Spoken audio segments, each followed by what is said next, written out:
السلام علیکم دوستو، بسم اللہ الرحمن الرحیم۔ شروع اللہ کے نام سے جو نہایت رحم والا ہے۔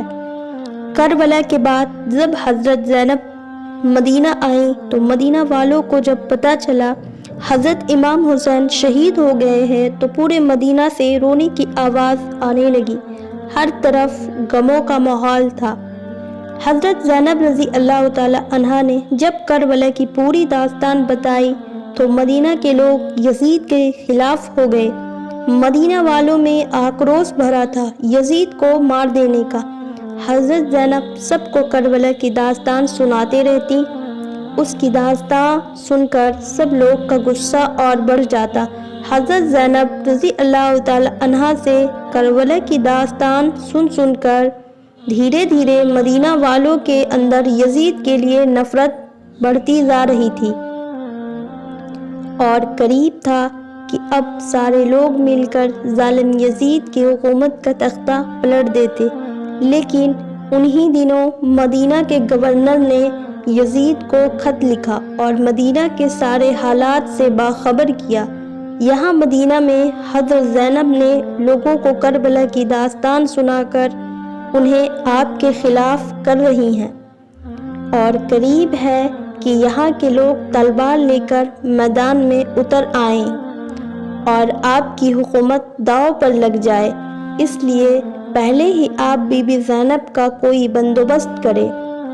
یزید کو جیسے ہی یہ خبر ملا تو اس نے مدینہ کے گورنر کو حکم دیا کہ زینب اور اس کے شوہر عبداللہ بن جعفر طیار کو مدینہ سے نکال دیا جائے اور انہیں حکم دیا جائے کہ وہ آس پاس کسی بھی شہر میں نظر نہ آئے ورنہ حکومت ان کے خلاف سخت قدم اٹھائے گی۔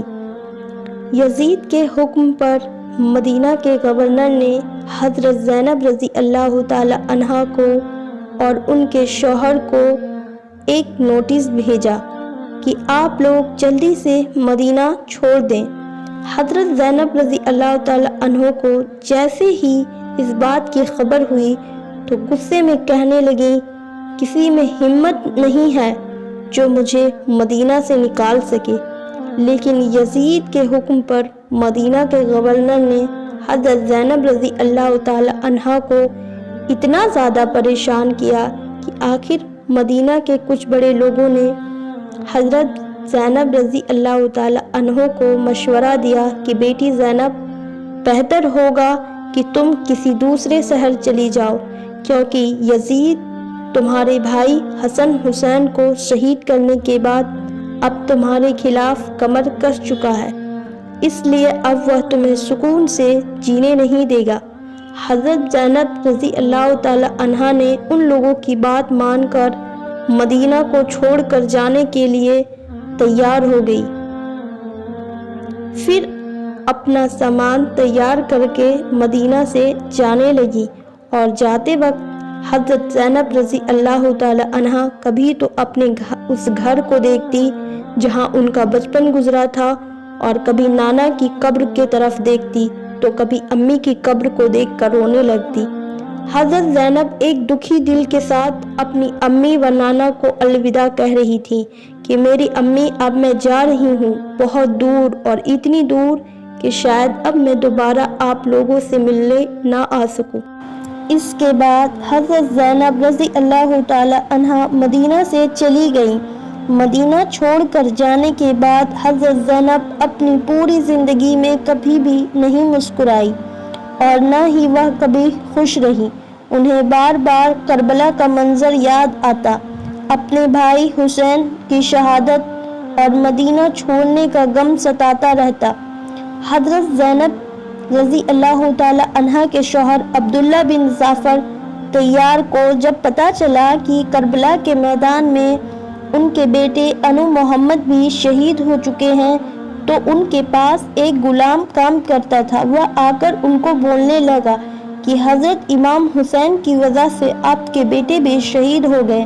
تو حضرت عبداللہ بن جعفر نے جوتا اٹھایا اور ایک جوتا پھینکتے ہوئے اس غلام کو مارا اور بولے کہ میں خوش نصیب ہوں کہ میرے اللہ نے میرے بیٹے کو کربلا کے میدان میں شہید کیا اور مجھے افسوس ہے اس جنگ میں شامل نہ ہو سکا، پر مجھے خوشی ہے کہ اللہ نے میرے بچوں کو اس جنگ میں شریک کر لیا۔ میں اللہ کا شکر گزار ہوں کہ اللہ نے مجھے اس قابل سمجھا۔ حضرت زینب رضی اللہ تعالی عنہا کربلا کے بہت دنوں کے بعد ملک شام جا رہی تھی۔ آپ کو کسی سبب سے ملک شام کا سفر کرنا پڑا تو سیدہ زینب رضی اللہ تعالی عنہا وہی احترام، وہی تہذیب، وہی پردہ کے ساتھ سفر کر رہی تھی، اور کوئی اطلاع کرتا ہے کہ دمشق شہر آنے والا ہے، ان کو وہ پرانی بات یاد آنے لگتی ہے، کیسے انہیں دمشق میں بغیر چادر کے تمام بیویوں کے ساتھ گھمایا گیا تھا، ان کی عظمت کو بے پردہ کیا گیا تھا۔ تو حضرت زینب رضی اللہ تعالی عنہا کو وہ تصور یاد آنے لگے، اور وہ خیال آپ کو اتنا پریشان کرنے لگا کہ آپ دمشق شہر میں قدم رکھنے سے پہلے ہی انتقال فرما گئیں۔